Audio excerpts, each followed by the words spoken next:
Est-ce que l'énéagramme est nécessaire au coaching? Est-ce que celui-ci, cette discipline, cette méthodologie de psychologie de la personnalité peut amener une amélioration dans les capacités que peut avoir une personne, peut-être est-ce ton cas, à coacher? Plus encore, on a le droit de se demander, est-ce qu'on peut s'en passer? Et aussi, également, quelles sont les problématiques auxquelles l'énéagramme va répondre dans le coaching? Eh bien, on va voir tout cela ensemble dans cette vidéo. Je te souhaite la bienvenue si tu ne me connais pas encore. Je m'appelle Nico Pen. Ma spécialité, c'est justement des outils de psychologie de la personnalité comme l'énéagramme et la spirale dynamique. Et je forme des coachs et thérapeutes avec ces outils-là afin de les aider à améliorer leur pratique. On va donc aller dans le détail ici. On va spécialiser plutôt sur l'approche de coaching et voir ce qu'il en est. Alors, la grande difficulté, le grand problème pour tout coach, c'est justement de se retrouver dans une situation, de se retrouver face à un client et d'être incapable d'aider, d'accompagner celui-ci. Alors pour comprendre cela, on va revenir sur le mot coach, parce que on ne connaît pas forcément l'origine de ce mot-là. Le mot coach est inspiré du mot coche ou le cocher.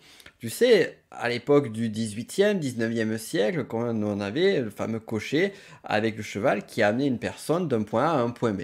En d'autres termes, l'ancêtre des taxis et des VTC. Et c'est intéressant de voir que la sémantique, l'étymologie du mot coaching est inspirée de ce mot-là.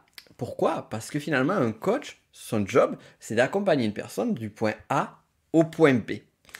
Et cette personne-là, donc le client, va faire le chemin et a besoin du coach pour l'aider à trouver les outils, les méthodologies, les approches pour aller vers ce point B. Encore faut-il, et c'est là où il y a la grande différence avec notre fameux cocher et le coach, que le client connaisse ce point B. Donc c'est au coach d'apporter justement une série d'outils, de techniques, d'approches qui vont aider celui-ci. Cependant, la grande difficulté, une des grandes difficultés qui va se trouver justement pour un coach et un client, c'est la rencontre entre les deux. C'est la communication avec deux mondes qui sont radicalement différents. Et imaginons par exemple qu'une personne soit un coach plutôt de type 3 énéagramme, qui est plutôt orienté vers l'action, vers les objectifs, vers la performance, tout particulièrement si en plus on parle d'un spirale dynamique, qu'on a une personne qui est plutôt dans un niveau orange. Et de l'autre côté, on a une autre personne qui, en termes d'énéagramme, serait plutôt sur un type 4. Et finalement, ce qui va amener le passage à l'action d'une personne à type 4, qui a plutôt une énergie qui est une énergie de réception, une énergie, donc ça j'en parle un petit peu plus dans mes formations, une énergie réactive, en d'autres termes, eh bien, pour qu'un passage à l'action se fasse, il est nécessaire qu'il y ait un déclencheur à l'intérieur de soi et tout particulièrement un déclencheur d'un point de vue d'un stimuli émotionnel. En d'autres termes, il faut se sentir prêt émotionnellement pour agir. Alors ça ne veut pas dire qu'une personne type 4 ne va pas forcément agir si elle n'a pas ce stimuli émotionnel. Cependant, lorsqu'on est dans une approche de coaching, généralement c'est très référencé à soi, à ce que l'on veut faire soi, à ses désirs, ses idéaux. Et au regard de cela, eh bien, une personne de type 4 va être encore plus motivée par son côté émotionnel. C'est-à-dire que le déclencheur à l'action va se faire si je me sens OK plutôt que si je ne me sens pas. Sauf si, encore une fois, on est sur la contrainte. Alors là, tu vois déjà, on est en train de parler de sujets très intéressants et surtout de cas particuliers. Le cas particulier d'un coach qui est sur un certain type de personnalité et le cas particulier d'un client qui est sur un autre type de personnalité. Et ce qui est intéressant ici, c'est qu'on se rend compte que, eh bien, pour stimuler à l'action une personne de type 4 énagramme, ça ne va pas être la même chose que stimuler une personne de type 3. Donc une personne qui va être sur son monde de type 3, qui n'a pas conscience des différentes façons de voir le monde des autres types énagrammes, eh bien, va forcément chercher à les coacher de la même façon que, ou selon les mêmes méthodologies, les mêmes approches que celles qui ont marché pour lui ou elle. Et il en va de même pour une personne qui est par exemple un type 9 énéagramme, qui donc justement, il va y avoir une latence qui va se faire avant un passage à l'action. Une personne qui va être de type 6 énéagramme, sur lequel, eh bien, finalement, pousser une personne de type 6 à l'action, ça va marcher parce qu'on a un lien avec le type 3 et le type 9 énéagramme. Cependant, il y a quand même la prise en conscience de toutes les peurs qui vont être présentes chez cette personne de type 6 énéagramme. Est-ce que le coach est suffisamment formé à cela? Est-ce qu'il est capable de pouvoir voir toute cette subtilité-là? Et c'est là où on en vient à un premier point, une première difficulté en termes de coaching. C'est apporter au client les mauvais outils. Et on a tendance à croire que parce que ça a marché pour nous, parce que ça a marché pour 3-4 personnes, parce que surtout on nous l'a enseigné comme ça, une personne d'autorité nous a enseigné cet outil-là de cette façon-là, et bien donc ça va marcher. Sauf que dans la réalité, c'est pas du tout le cas. Et pire encore, un outil qui peut être apporté par un coach, d'une certaine façon, peut amener plus de dégâts au coaché que de bénéfices. Et c'est marrant, tu vois, pour la petite anecdote, moi-même, je me suis fait coacher par rapport à mon activité d'entreprise, c'était en 2021, et la personne qui m'a coaché n'avait pas cette finesse-là, et au final, m'a amené finalement sur une voie qui a été plus néfaste pour mon activité professionnelle, puisque c'était le sujet, que bénéfique. Et heureusement, je connaissais l'énéagramme, et à un moment donné, je me suis dit, ah, attends, on va remettre un petit peu les choses en place. Certes, cette personne est plus experte que moi sur ce domaine-là. Cependant, ce qu'elle est en train de me dire ne fonctionne pas avec moi. Donc, je vais prendre un peu de recul.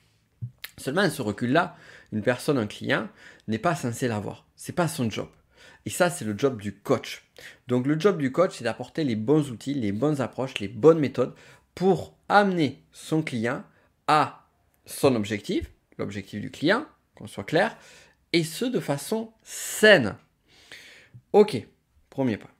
Le second point, qui est un petit peu plus facile, le second problème qui est un peu plus facile à identifier, c'est cette situation où finalement, eh bien, le coach va se retrouver face à un client, et je suis sûr que ça t'est déjà arrivé cette situation-là, que ce soit coach ou pas, où finalement, eh bien, la communication, elle n'arrive pas à se faire. Et combien de personnes ont stressé à l'idée de se retrouver face à un client qui soit ne parle pas, donc il faut arriver à amener la personne où elle veut aller, ou ne sait pas ce qu'elle veut. Alors certes, on a des outils là-dessus, mais quand même, on se rend compte que même avec les outils, on n'arrive pas à créer le lien. Et un des points fondamentaux, que ce soit en thérapie ou en coaching, c'est créer le lien avec la personne que l'on accompagne. Plus le lien est bien fait, plus le lien est harmonieux, et plus il sera facile de faire cet accompagnement. Plus il sera facile d'amener justement à une transformation chez la personne.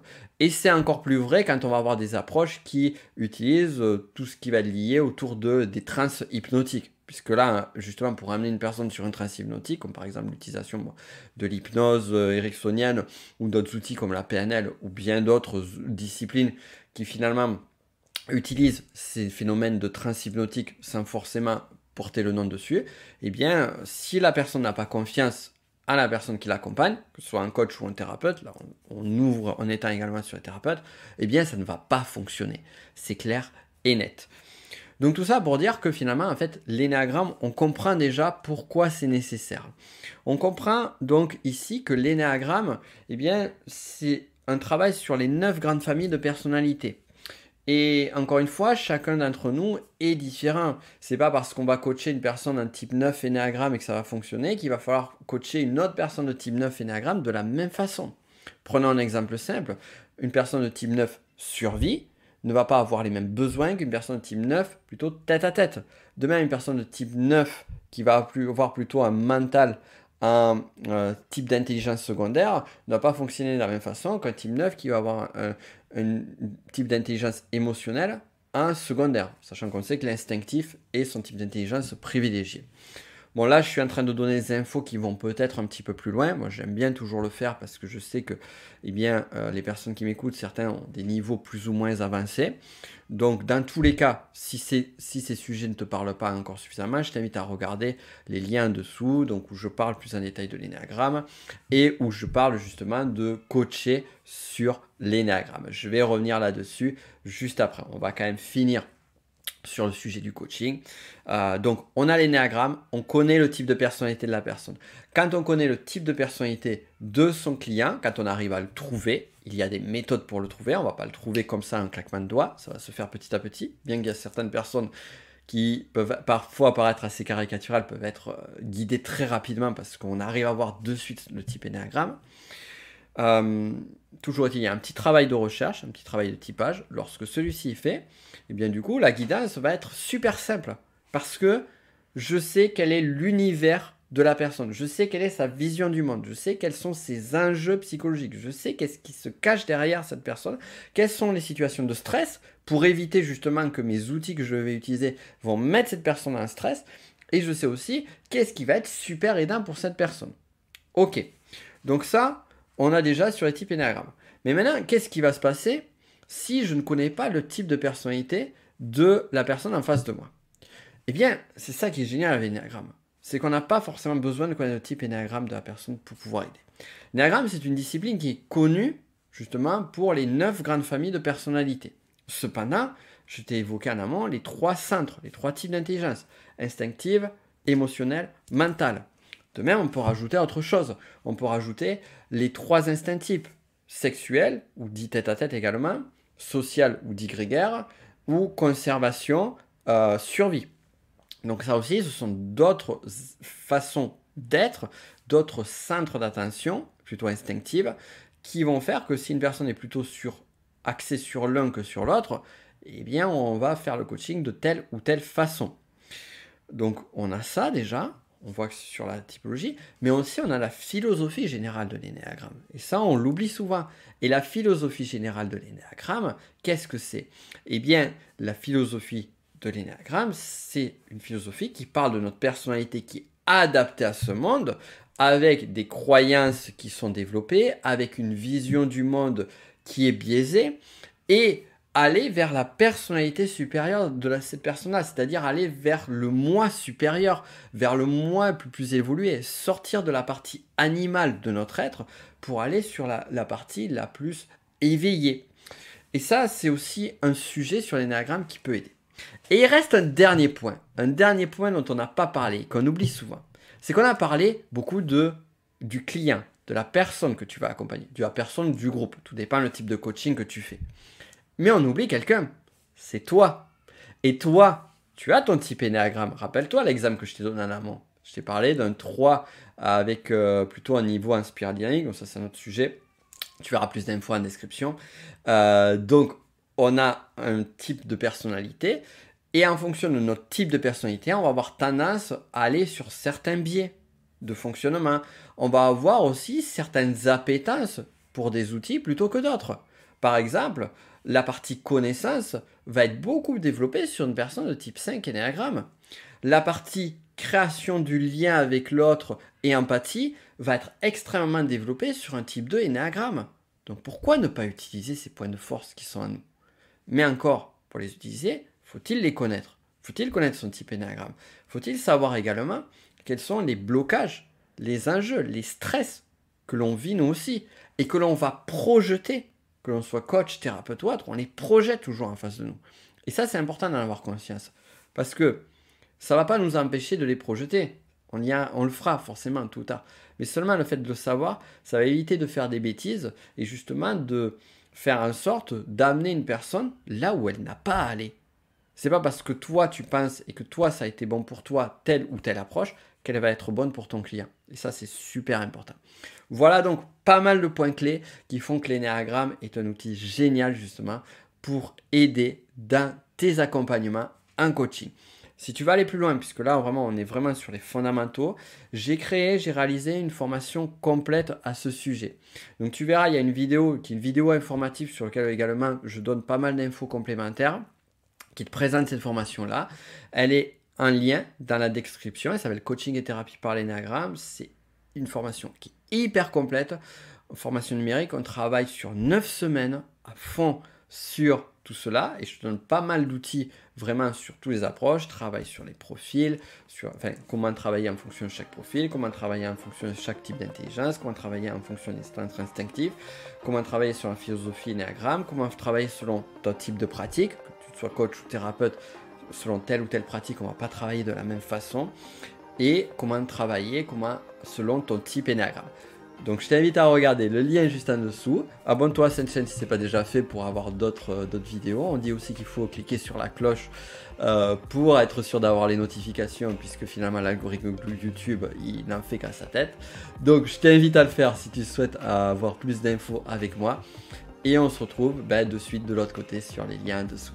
À de suite. Ciao!